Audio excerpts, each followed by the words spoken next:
Now we're going to cook some potatoes, baked potatoes, roast potatoes, all those different things. These are some things that are staples of most people's diets because they're cheap, they're very healthy, and they're also pretty easy. So first things first, we're going to start with our baked potato. To effectively cook a baked potato, all we really need to do or know behind cooking a baked potato is that it just goes in the oven, bakes away. Now, a lot of times what happens is that when people bake potatoes is that they forget that a baked potato has a lot of moisture in it, and so it can sometimes explode, and that makes a mess in your oven. So just by taking your knife or a fork or something and just kind of poking a few holes in it, that will allow the steam to kind of come off and keeps you from blowing up potatoes in the oven, okay? Now, there's a couple different ways you can do a baked potato. Some people like to just throw them in as is. I like to coat mine in a little bit of butter, just on the top, or any type of oil, kind of all the way around here. And then we'll take a little bit of salt and do a little bit of salt on top. That way the salt cooks through the potato, adds a little bit more flavor to it, okay? A lot of people like to wrap them in foil, and that's okay too. That just keeps you from getting any kind of crispy skin.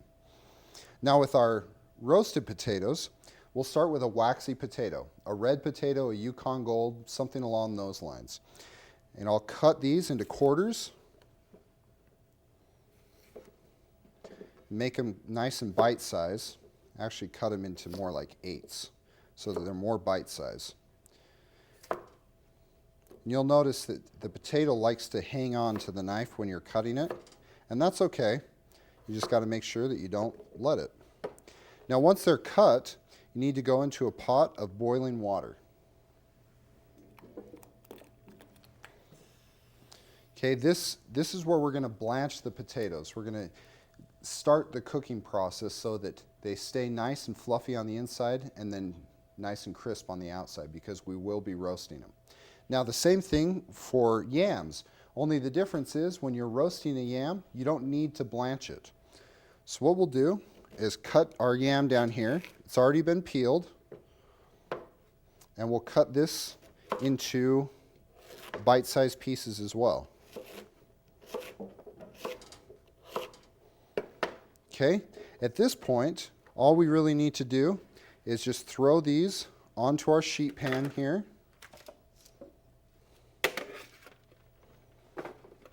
We'll coat them with a little bit of butter on the top,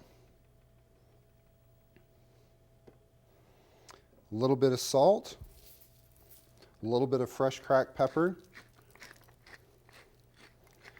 and then we'll throw them in the oven for about 45 minutes or so on a 375 setting.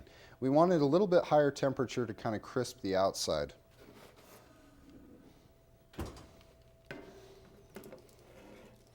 Now after the potatoes are roasted, they'll come out, they'll be nice golden brown on the edges, and as you turn them over, the sides that have been sitting in the oven will actually be a little bit darker on those bottom sides.